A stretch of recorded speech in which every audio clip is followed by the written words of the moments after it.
your impressions of the keynote. I mean, you probably understand that the minister is very, very happy with this reform. You could tell, couldn't you? Jørgen? Absolutely.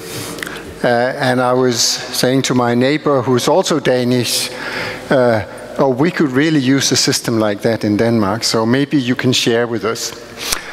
I would also like to start with pointing out something that we would like to share with the rest of you in Denmark. And in around the year of 2000, in the late 1990s, we were facing a problem like most other Western countries of declining recruitment to ICT types of educations. We turned that around completely. And in the past 10 years, we've seen a doubling of graduates from ICT educations at the university level all across the board in Denmark. And we are still looking at curves that increase very, very sharply, while almost any other country in the Western world is still looking into a decline, or at least a steady state. And I think this is not a trick that is special to Denmark. We would definitely like to share this experience with the rest of you. It's not that hard. We'll hear more about that soon, I know. Martin, impressions? You're one of the entrepreneurs as well. Yeah, I think it sounds great what Sweden has done. I'm not totally up to date what Denmark and the rest of the North the Nordics have done. But me as a practitioner, so I am on my second startup now. My first startup, we created about 100 jobs in the center of Copenhagen. About half of those had nationalities other than Denmark. We found that recruiting within Europe is fairly easy, but outside of Europe it gets really, really hard.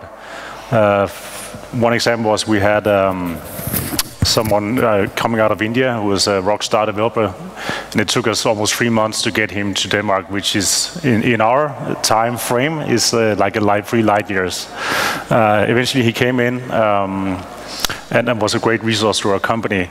So just yesterday I was a judge at something called Startup Weekend, which is in Copenhagen, and it happens all over the world, where you develop a startup in the course of a weekend. Instead of going out on the time watching TV, you actually create something. And I think from the 200 people that were there, around 60, there were like 60 nationalities. So it seems that we do have a lot of international competencies in the countries, but some of them are not on like fixed or permanent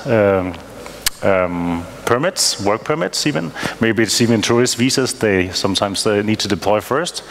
So it seems they're there, but there's a lot to be accomplished. And I think I heard you also say that, which was a good thing, that the spouse will actually be able to work in the country of Sweden if their husband or wife gets a job. And I think that's really very competitive also compared to the US, where usually the spouse is just, you know, something that's attached and doesn't actually create value for the new country that they move to. So I'm hearing some good things here, and I think we should all learn from Sweden and take what we can from Denmark and everywhere else up here, and just have the best practice all around. That'll be wonderful. All right. Tiit? Yes, so amazing work you guys done. That's wonderful. Just I'm also happy that Estonia has been able to learn some of it. I just have one case. I mean, in Skype today in Stockholm have about 150 people, and 60% of them come up from abroad, and many outside of EU. Like we have a case where we found a Sergei in Siberia, and then we found 4 more Sergeis. Actually, they had the same name, you know, but they was just a study group, and they were actually moving to Sweden to do some video development. However, we have another case where we have had an Israeli person who was heavily disabled, which means that he needed constant both physical help, and help was hired from Bangladesh. Because these are the long-lasting relationships. When you are extremely disabled, you need that help to be basically your family member. Well, they weren't their family member, and they traveled to London, and Bangladesh people were not allowed to travel back. So it sort of fell into some hole that is still there, where the context is getting more complex and complex for you. So you have a general system, however, Bangladesh people not being married to a disabled person in Israel can't really come back. So these kind of things can happen. However, Estonia is actually going through the same, pretty much the same process right now that you did back in 2008, where we are opening up, and specifically time-wise, so we can process things quickly. So the idea really is that someone from outside the EU can come with work visa tomorrow, get visa immediately because we are a whitelisted company, and then process the living permit while he's already working here in Estonia. So this will be something that Estonia will adapt this year. The turnaround times are really, really quick there. So, but yeah, very, very positive changes I've seen in Sweden, and Skype is a good testimony of that success.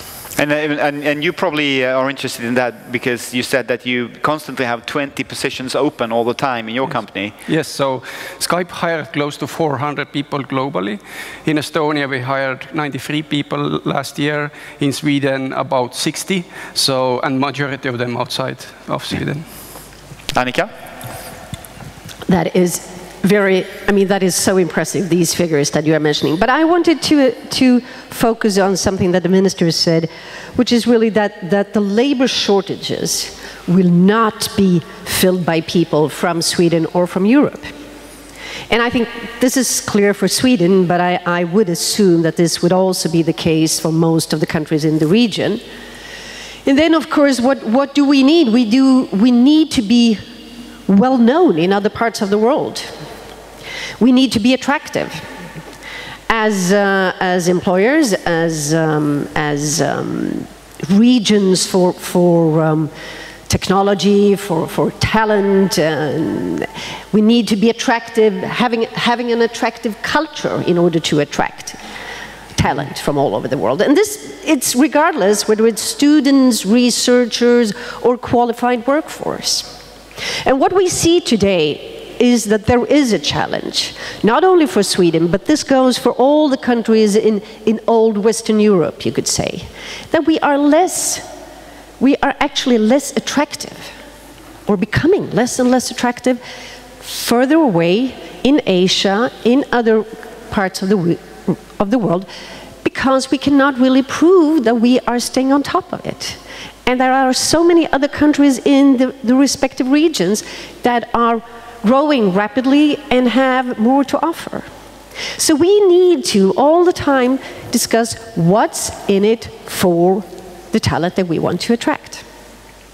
Tiit? Yes, I totally agree there, because if you don't have a value proposition for certain markets, like for talents, then you're basically you're ambiguous destination of basically, because you're not attractive. People not look Sweden up because of something, or Estonia, for example. So what we've done in Estonia is that, what we've done in Skype in Estonia is that we have formulated very, very clear value propositions to Western Russia, to Baltics, to Belarus, Ukraine, Finland, and Western Europe. So if you want to know what they are, talk to me. I have a good pitch about it.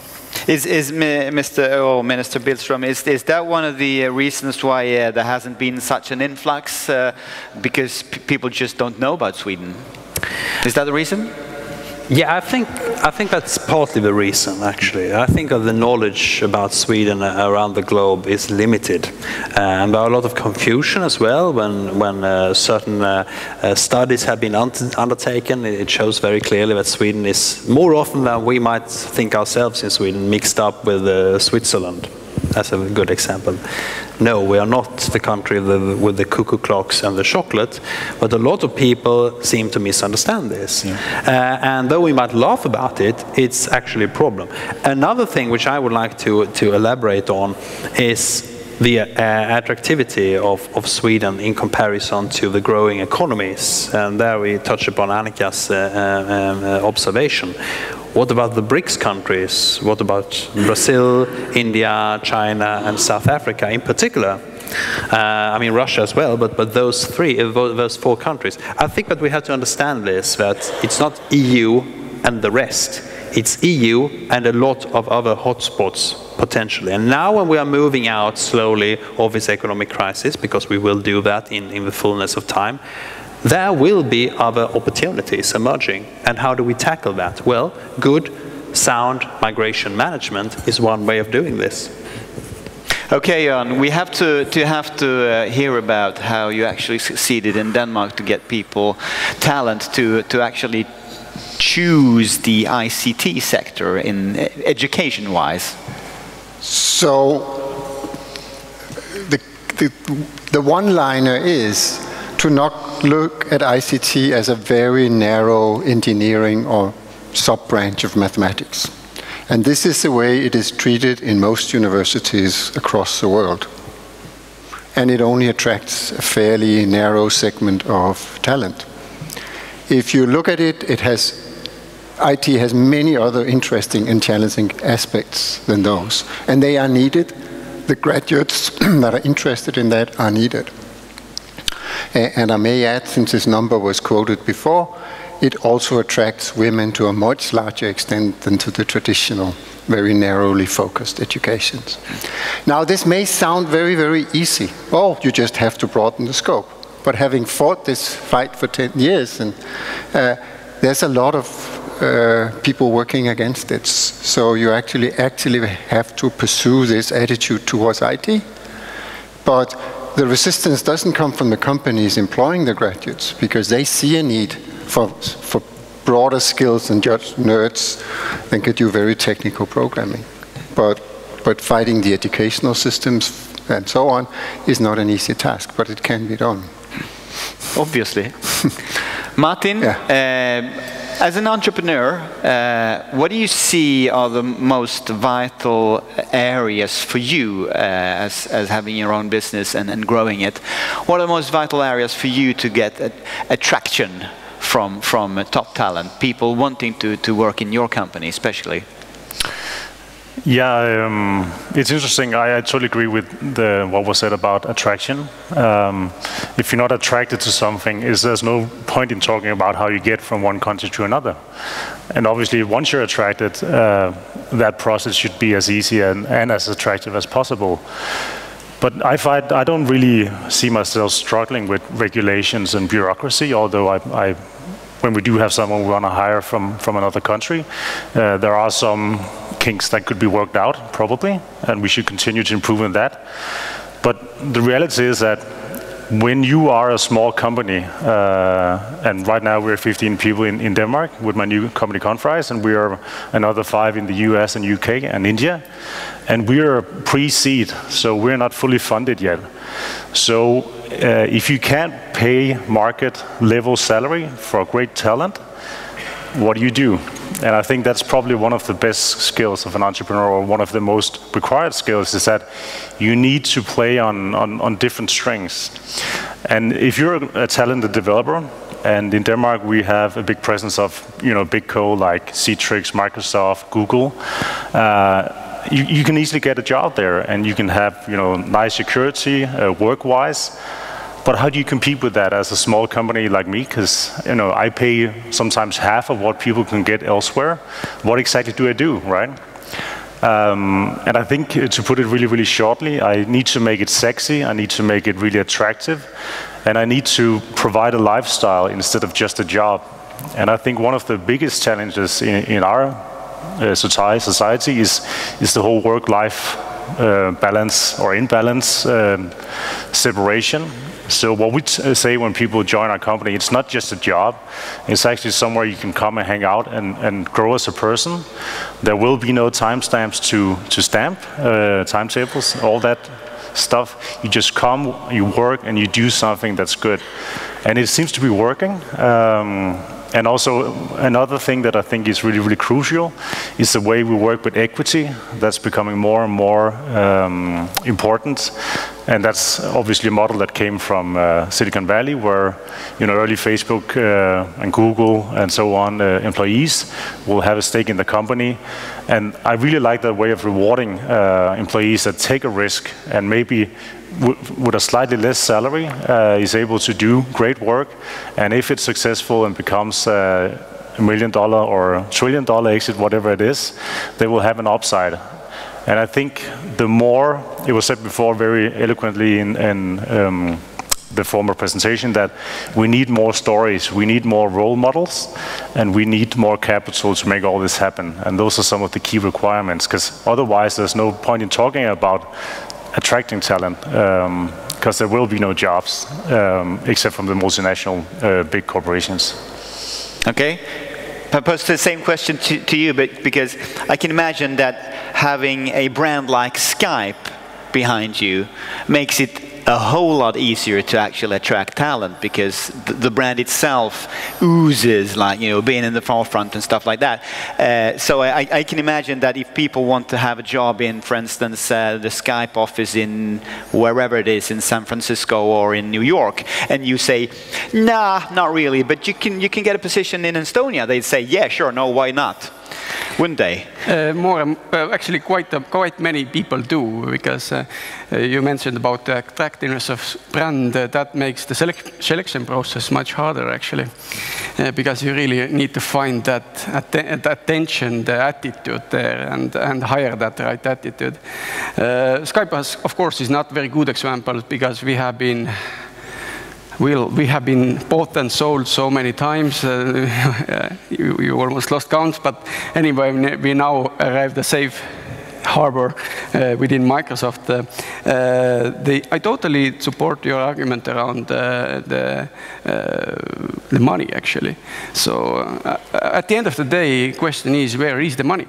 And we all know where it is. It is in Silicon Valley, and there's a lot of it. And but there is also, it's very expensive there. You know, it's you want to hire a house there, it's just $5,000–7,000 or something a month. Right?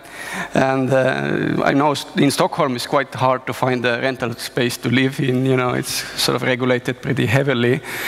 We have different challenges. We have maybe lack of, in Estonia, lack of post-migration services like childcare, the preschool and secondary school levels, where we don't have those English international schools, or they are just too expensive, actually. So we have lost a couple of guys to Sweden because they found their post-migration services pretty much higher level here.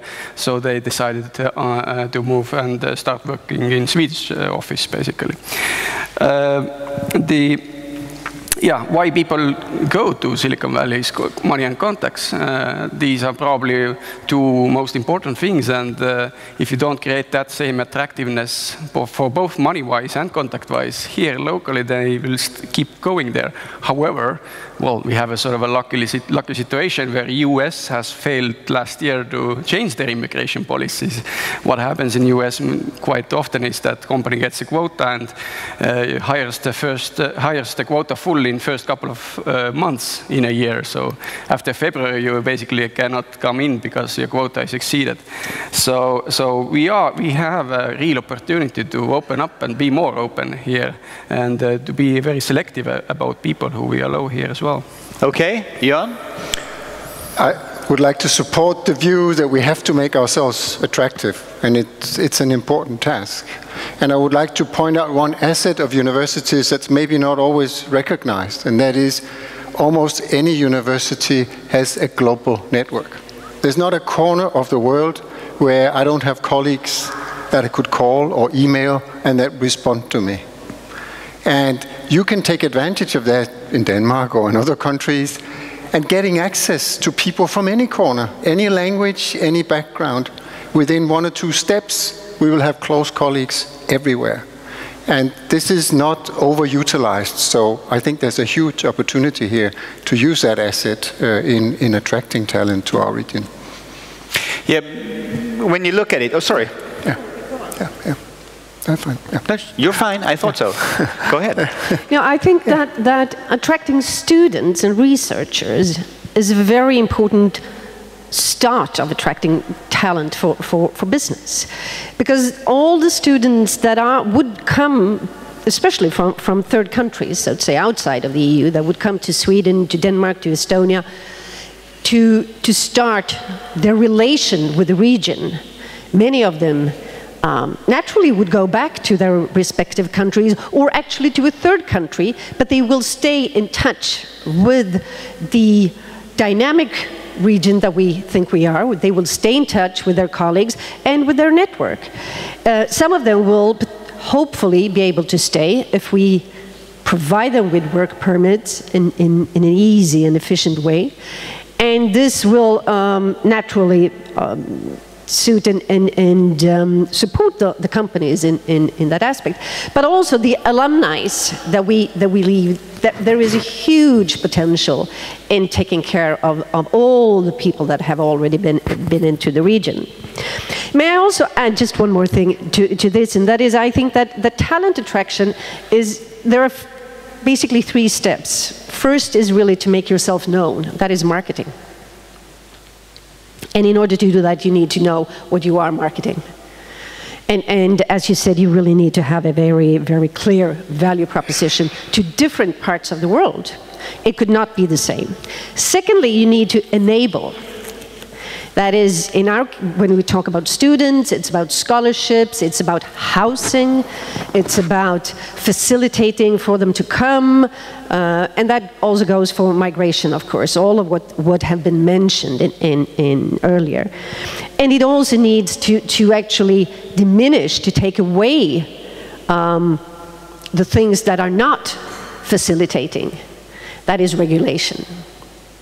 And then the last, it's taking care of the people once they've come here. That is the life balance. That is really making quality of life valuable. That is making our region on top of everyone's CV. That is wanting to have it on the CV.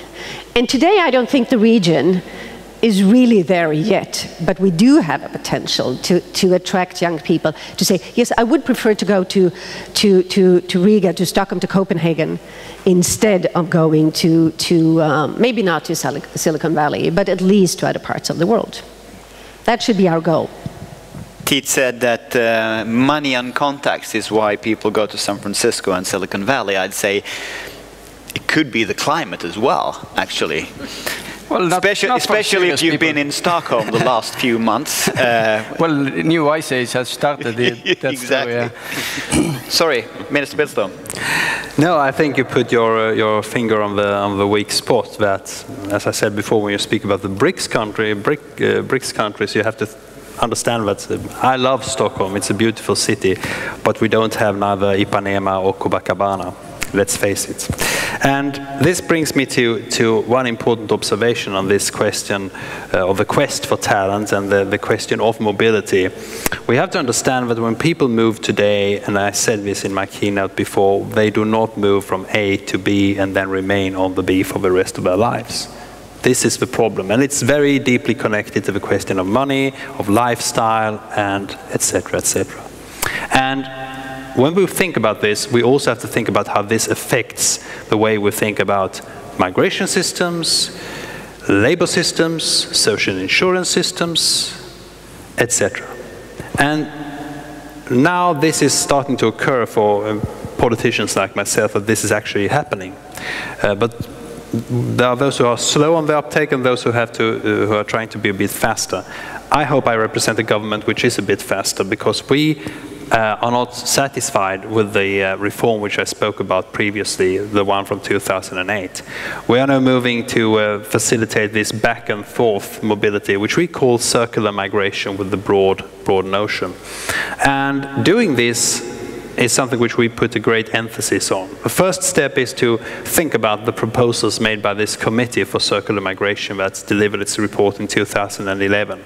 They suggested that we should increase the time that students are allowed to stay on in Sweden to find a job to 6 months, half a year, include a new special residence permits for doctoral students, and of course also to, well, think more about how members of a migrant's families think about migration. And you have touched upon it, both of you, all who have spoken actually have done so. And I think that we have to realize this. I think it was was Martin who touched upon the question of spouses. When we decided to include the right of spouses to become something more than just, you know, someone who is a housewife or a house husband, it was because we have a strong notion of equality in Sweden. We believe that people shouldn't be chained to such a life. You should be allowed to work on our labor market as everybody else. But this is something which is unique. Not all countries have this notion. So there you have one competitive factor. And thirdly, last but not least, we are not alone. We might have a good legislation, but I think that in the fullness of time, other countries will catch up. Right now, we can see that the European Commission has delivered a new proposal for a new directive, which will make it more attractive for non-EU national students, researchers and other groups to enter and to stay in the EU for periods exceeding 3 months, which will mean that we will have more of a streamlining on the EU level. Which means that we have to become even more competitive by thinking of something else, which will make migrants more attracted to choosing Sweden. So things are constantly in motion. Thank you. Very good. I'll give you ask Martin. Since you're an entrepreneur, you just passed on the question what you think the Danish government can do to help you, because you're probably in the middle of you said you're still in the seed stages of the company, so you don't look at, like, you know, the world as we do. You look at your company and what you're doing right now. But if you could wish for anything that for instance, the Danish government could do to ease and help your life, what would that be? Finally, someone asked. Maybe it's a bit of context. A couple of months ago, 2 Danish companies won something called European Venture Summit, which is the biggest summit on the continent. No Danish newspaper covered it.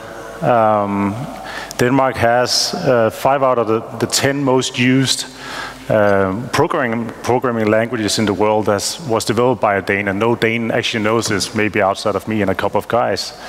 Last week, actually, the same 2 companies that I mentioned before won a red herring Euro 100, which is one of the biggest business awards for technology. My company was one of those 2 companies, and no Danish newspaper actually wanted to cover that, even though I haven't asked them yet. But it seems just like a sort of a gap between my world as an entrepreneur, looking very much towards Silicon Valley and that way of doing business, and then the actual business context. And what really worries me is that lack of appreciation is one thing. Even though we're right here, most people have my phone number, and I can point to 100 others like me, both in Norway and Sweden and so on, and Denmark obviously.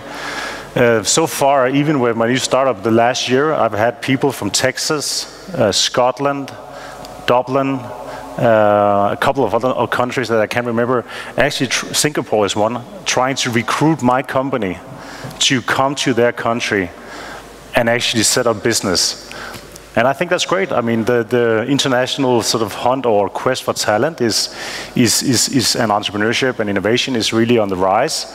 But no one from the Nordics has actually asked me, what do you want from me? Or how can I help, right? I think this is dangerous. And I have a sense of almost like a burning platform, the famous quote from the new Nokia CEO. We need to do more. We need to do a lot more. Otherwise, the position we have will be gone. And a couple of things that spring to mind, because we live in a very expensive country, or we all do, especially in the Scandinavian countries. So it's really hard saving money because tax takes most of it. And that day when you decide to pursue your idea and actually form a company around a great business idea, you need to be more or less self-funded. And again, all the money that you take and spend, that you saved, if you saved anything at all, will go into tax again, because salary is one of the greatest expenses, right? So most people don't really take that step, but the ones that do, they struggle with high tax, lack of savings because they don't have any. The business angels, until recently in Denmark, were penalized for investing. It sounds really, really crazy, but there was something called entrepreneur tax. So what I'm thinking is that me as a founder, if I can get a tax break for creating jobs, I wouldn't even need money from the government, but just a little bit of something to ease the pain when I step out of the the safe surroundings of a big company or whatever I was doing before. Maybe it could be a tax break when you invest your money in a company instead of just the stock market. Most people know that the stock market is more like a casino these days because of the heavy use of algorithms. It would be much more rewarding just investing directly in young entrepreneurs with great business ideas and actually follow and have influence on a company that is next door to you. You can come and meet them. It's not some weird big brand somewhere. And then we need more exits.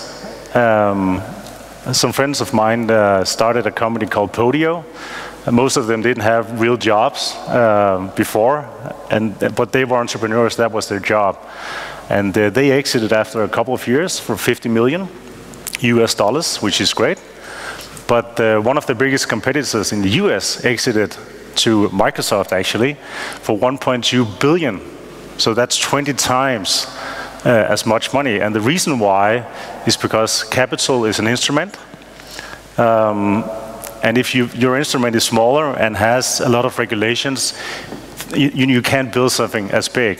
And then you end up exiting to a big American company, maybe. The Danish Podio exited to Citrix. But my question would be, what if we had the right amount of capital? Because obviously the workforce is here, the talent is here, the great ideas is here. But if you can't execute big on a big idea, someone else would buy you instead of you buying them.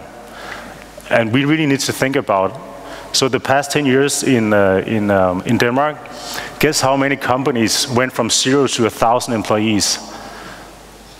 0, right? So politicians really need to get out and stop talking with the big industrial corporations and talk to people like me. Or other people like me. And what you're basically saying is, if I look at the 4 points you made here, lower taxes might do the trick. That's what you're saying? Yeah, might be. All right. Tiit, you had some short one before we just end. Open this topic, just that we can realize that we actually have talent already here. And that talent is working in some not so attractive or not so productive industry. These are people who made poor choices in the past. They choose a career where they now have realized that they are at the end of their career, but they still have 30 years of work life ahead of them, because I bet you, my age, I'm 39, I'm not dreaming about retirement, because I know the money that is just illusion there is probably diluted when I reach that age anyway. So I will work till death. And many of my people in my age group will do so as well, which means that we have another opportunity to do a second career. And that makes the immigration discussion also very attractive for politicians, because they can actually offer something for the people who are already here, people who have realized that they need to seriously re-educate them to be able to utilize some of the management experience that they have gathered from different industries and add the IT, I don't know, data mining or online advertising competence, whatnot, on top of that, and then go out to the market again, being highly more competitive, getting higher salary, paying more taxes, etc., etc.